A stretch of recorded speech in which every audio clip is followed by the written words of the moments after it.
Salvete, and welcome back to Magister Peace Theater. At regina gravi iam dudum saucia cura, vulnus alit venis et caeco carpitur igni. Famously begins the fourth book of Virgil's Aeneid, but the queen, weighed down or afflicted with a heavy care for a long time, nurses her wound in her veins and is seized by a blind fire. Up till now, we have heard tell of Aeneas and his men's shipwreck on the shores of Carthage, and he and his crew and all the survivors from the Trojan War being welcomed by Queen Dido. And in the last two books, Aeneas has been recounting for Dido and her guests the story of the fall of Troy, as well as all of his wanderings the last 10 years in the Mediterranean.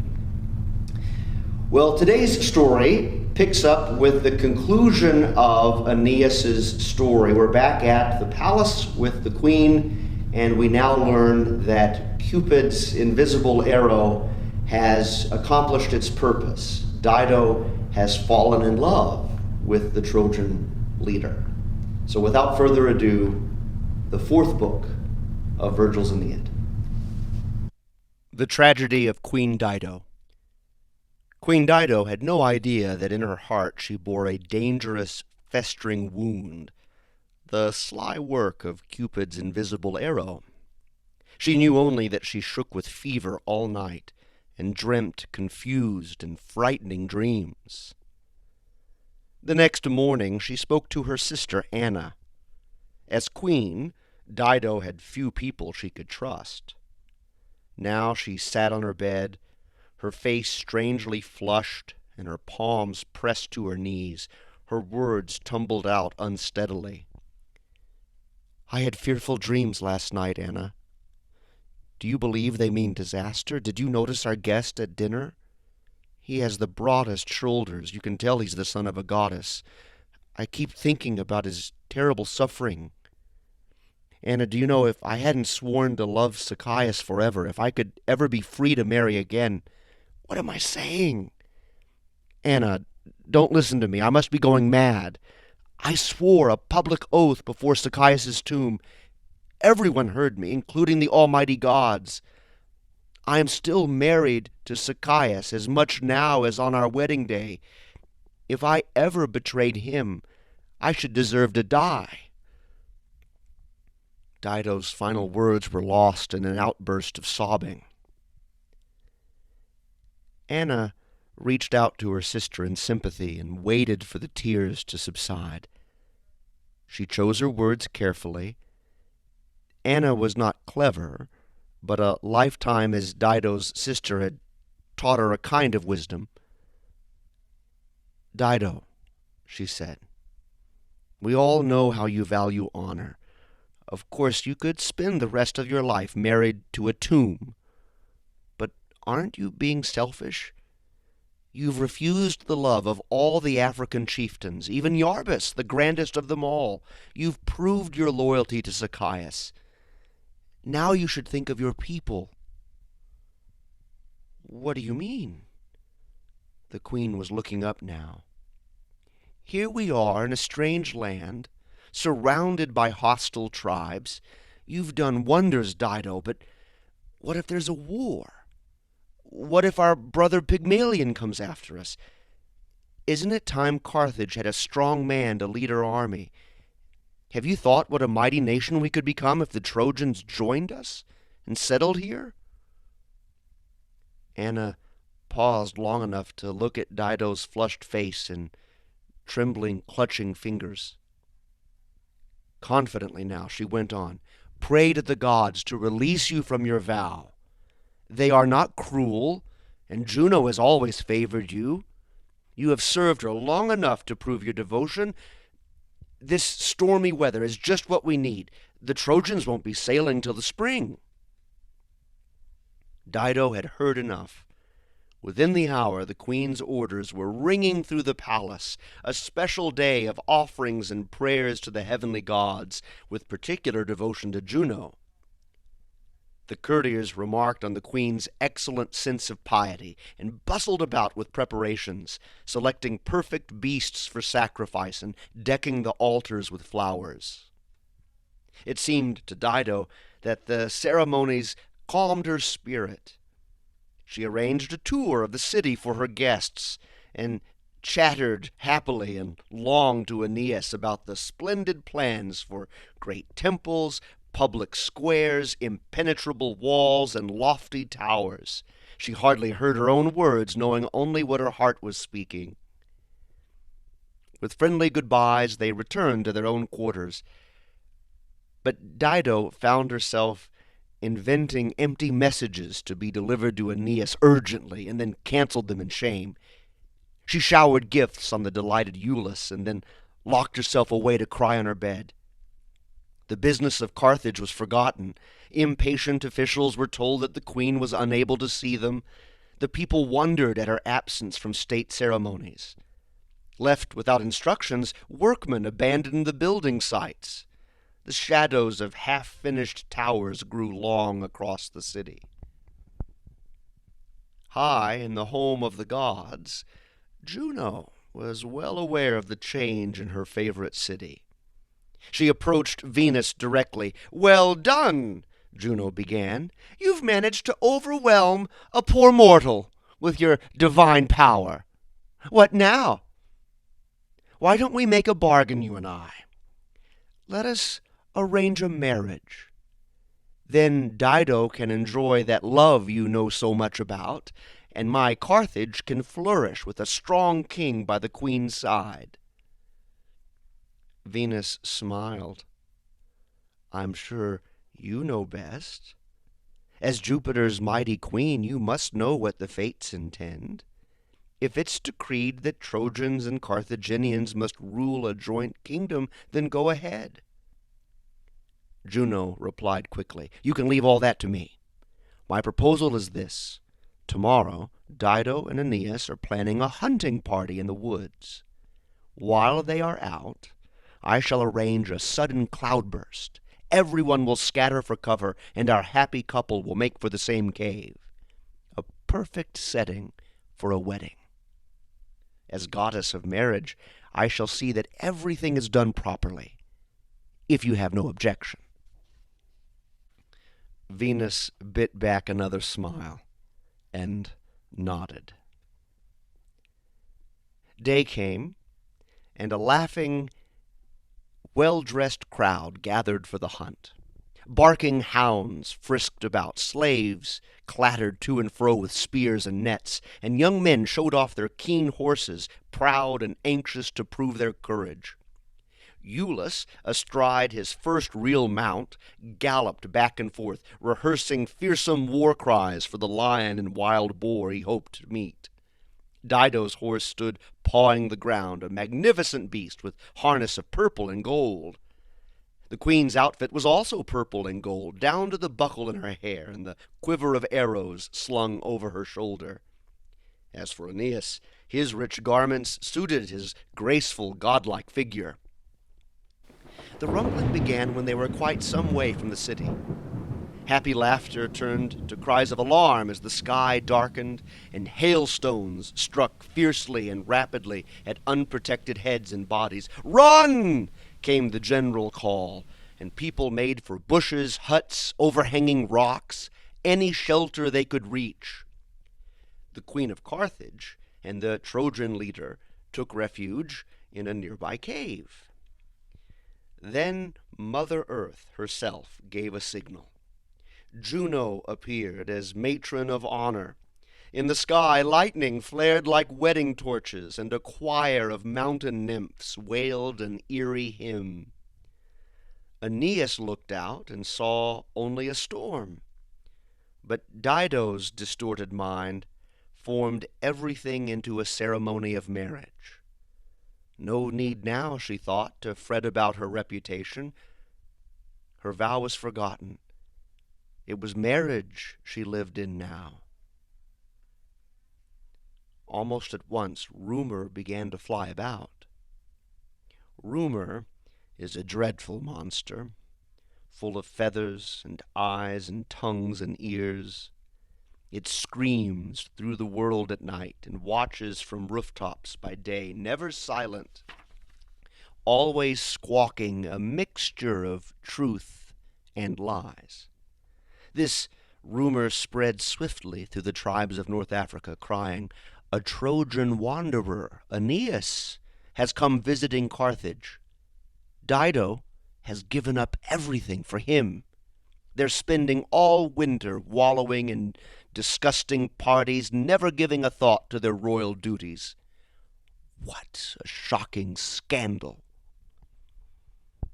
Among the African chieftains who heard the spiteful words of rumor was Iarbas, richest and most powerful of them all, and some said a son of Jupiter himself. Iarbas, whose own wedding proposals to Dido had received hardly a polite reply, cursed in jealous rage, and cried out to the mighty King of Heaven, "Is this all I get for my lifelong devotion to the gods? Is that Trojan pansy going to make a fool of me? If so, I'll call Jupiter's power nothing but empty rumor." His words were heard. Almighty Jupiter turned his gaze to the walls of Carthage, and at once beckoned Mercury, the quicksilver messenger of the gods. "Fly down to Carthage, my son, and deliver these words to the Trojan leader. This is not the future he was born to have. This is not why he survived the ruin of Troy. His race is destined to rule Italy, a nation bursting with power and exulting in war, and to conquer the world and united under one law. If such a glorious destiny is nothing to him, does he mean to deprive his son of its splendor? Why is he wasting his time with a nation which is to be no friend of his? That is all. Give him this message from me." Mercury slipped on his winged sandals and picked up the staff that was his token as herald of the gods. It assured him safe passage anywhere, even to the dreaded kingdom of the dead. His journey to Carthage took only a moment. Aeneas, richly cloaked and wearing a bejeweled sword that was Dido's gift, was discussing plans for the building of Carthage. Round him, Trojan and Carthaginian officers were absorbed in argument. Only Aeneas noticed the shimmering figure. His ears alone heard the taunting words, "Well then, here we are, busy building a city for our lady friend. What about your own work? The Father of gods and men has noticed a little, shall we say, slackness? I've been sent to tell you this. Even if you have forgotten all about your own glorious future, how about giving some thought to your son's? You owe him an Italian kingdom and a place called Rome." The silvery form of Mercury never stood quite still, and before Aeneas could fully grasp its presence, it was gone. The Carthaginians, deep in discussion, did not notice Aeneas's pale, horrified stare. They barely heard his muttered apology and abrupt departure. Aeneas struggled to master himself. His first impulse was to rush to Dido and pour out to her all his shock and guilt. But what would Dido say? How could he explain to her that he must leave at once? She would never believe that he had heard a command from heaven. How could he expect her to accept such a story? He summoned his trusted captains. "Men, there's been a change of plan," he said briskly. "We're sailing at once. Get your ships ready and rouse the crew. But do it quietly. No alarm. The less the locals know, the faster we can sail." He hoped for some protest, some word of regret from one of them, some request for more time, but they were clearly delighted and hurried away to obey. All he had to do now was to tell Dido. He practiced phrase after phrase in his mind and made his way slowly to the palace. In the end, however, he had no need to say anything. Rumor, swiftest of all creatures, had reached the palace well before him. The queen was waiting. "Did you think you could just slip away?" she screamed as he entered.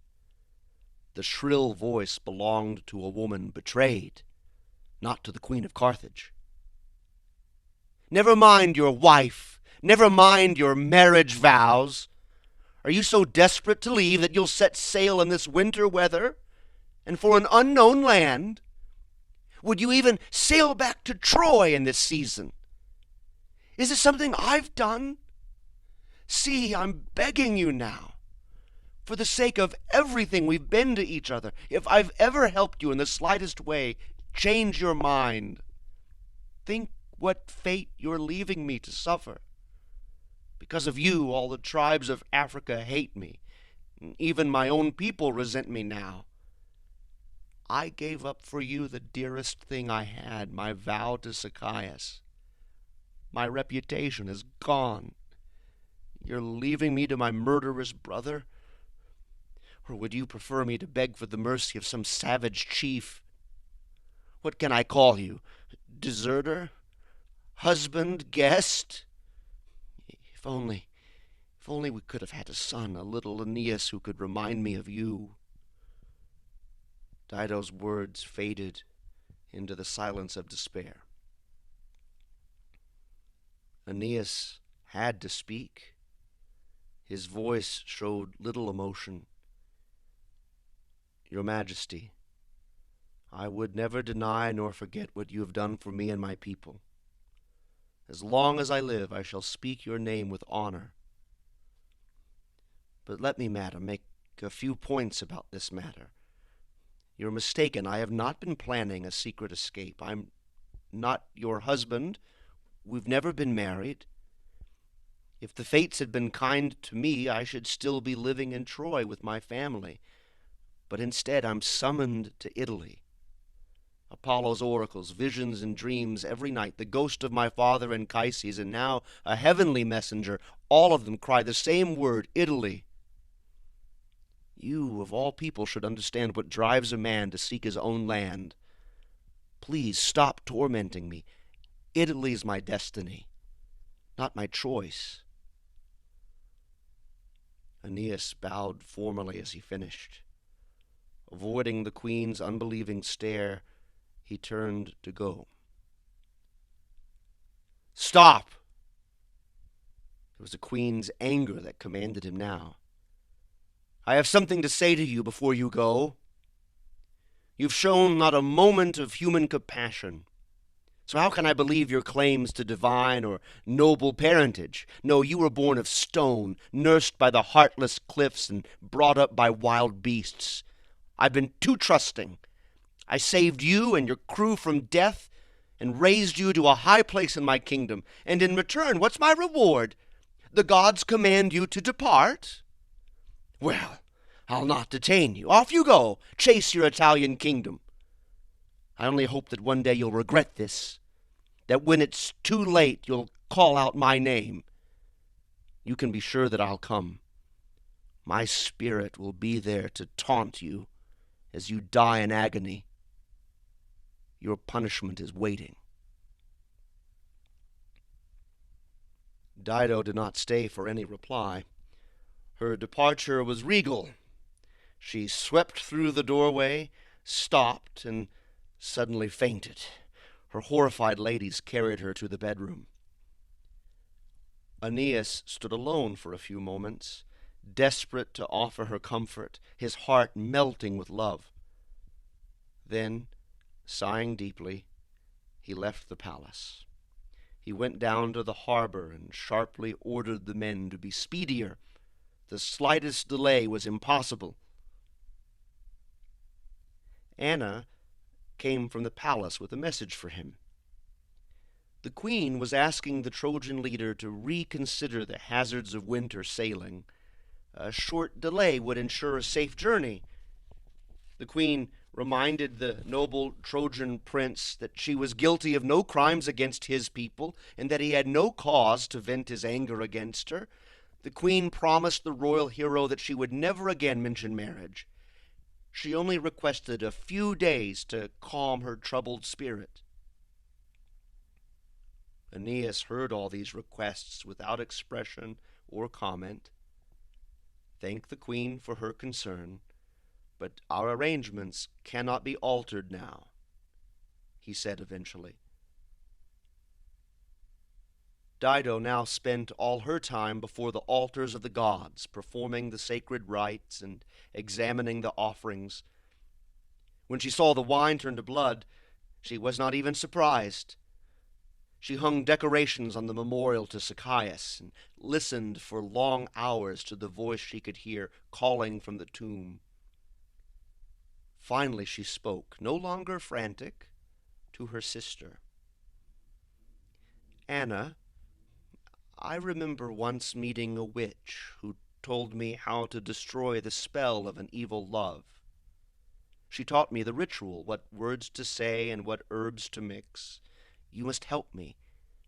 It is very important to prepare a bonfire in secret and burn up everything that could remind me of that man, his clothes, his armor, all of it. Once they're all gone, I shall be free of him forever." Anna, in great relief, hurried away to make preparations. Dido approached the altars once more and called on the gods, but now she was not praying to the heavenly powers. She invoked darkness and chaos, Hecate the witch queen and the pale moon maiden. She mixed herbs plucked by moonlight with poisonous syrup and prayed for death. The night was peaceful.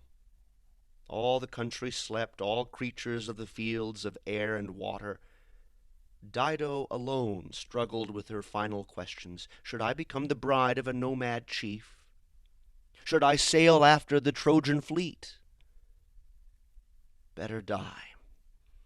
It's what I deserve for betraying Sychaeus. On the Trojan flagship, Aeneas slept. All preparations made for an early departure, but his dreams were invaded roughly by the shining figure of Mercury. "How can you sleep? Can't you hear the friendly breezes? Get moving! She's plotting some new form of torture for you. You can't trust a woman." Aeneas started. He was fully awake, but there was no one with him. Mercury had vanished. He roused his officers and crew. "Man the oars! We're sailing!" There was a general cheer. Each sailor took his appointed place. Aeneas cut the mooring rope with a single blow of his sword. The ships began to slip out of the harbor. No lanterns shone. Aeneas stood on the prow, his arm around his son, and prayed with all his heart, "Lead on, you heavenly powers. Protect us from harm and grant us safe passage." The first rays of dawn revealed the empty harbor and the open sea dotted with sails. No one needed to tell Dido the news. She saw it for herself from the palace window. Was this man going to make a fool of her? She rushed to the door, ready to order the fastest ships of Carthage to give chase. But she did not speak the words of command. Instead, she sank to the floor, a hopeless and bitter figure of a queen, and addressed her own reflection in the marble paving which glinted at her in cold mockery. "It's too late, Dido. You should have thought more clearly before you handed him your kingdom. Too bad that you believed his stories of faith and devotion. You could have had him torn to pieces when he landed. You could have slaughtered his son and carved up his corpse for the table. That would have been more fitting." She rose unsteadily and crossed to the window. The spreading sails could still be seen, but they were smaller now. Dido raised her eyes to the sky. "Mighty sun, Juno, my guardian, goddesses of the night and avenging furies, hear my final prayers. If fate has decreed that he must reach land safely, then let him never enjoy it in peace. Let him be torn by wars and the loss of his dearest friends, and send him an early dishonorable death. This is my last prayer. I offer it with my blood. Dido's gaze turned now to the rooftops of the city she had loved. People of Carthage, hate his race forever. Bring forth a hero to avenge my wrongs, to beat them low and destroy them with fire and sword. Fight them, my people, father and son, enemies to the end of time. Dido called an old servant and sent her to tell Anna that it was time to begin the solemn ritual of purification. The woman bustled away importantly, and Dido flung open the doors of the inner courtyard. Anna had, as usual, carried out her instructions faithfully. A large wood heap had been prepared, and piled on top were some clothes Aeneas had left, his armor and other effects. Dido paused no longer. She pulled herself up onto the pyre and grasped Aeneas's sword. I have accomplished a little. My city walls stand firm. My husband's death is avenged. I could have been happy, but the fates were against me. Her ladies, wearing holy garlands on their heads, stood ready with torches flaming. Dido motioned them to set the pyre alight, and they, cowed by the look in the queen's eyes, obeyed. Dido raised the sword. "Look hard at this smoke, Aeneas," she cried, "and bear forever the curse of my death." The shriek of women echoed from the walls. At once rumor careered about the palace till all was spinning in commotion. Anna burst into the courtyard. Ignoring the flames, she plucked her sister from the pyre and pressed her robes against the flowing wound. She repeated Dido's name, staunching the blood, hugging her to her own breast, calling for water, cursing her own stupidity. Dido made a last effort to speak, but could only gasp. Her eyes were rolling wildly, taking in the sky, the walls, the pyre, her sister's face. It was great Juno who took pity on Dido's final agony and sent her servant Iris to bring Dido relief. Iris flew down in a sweeping arc, leaving a trail of rainbow hues in her wake, and whispered soothing words to the dying queen. Then she cut a lock of Dido's hair and set her spirit free.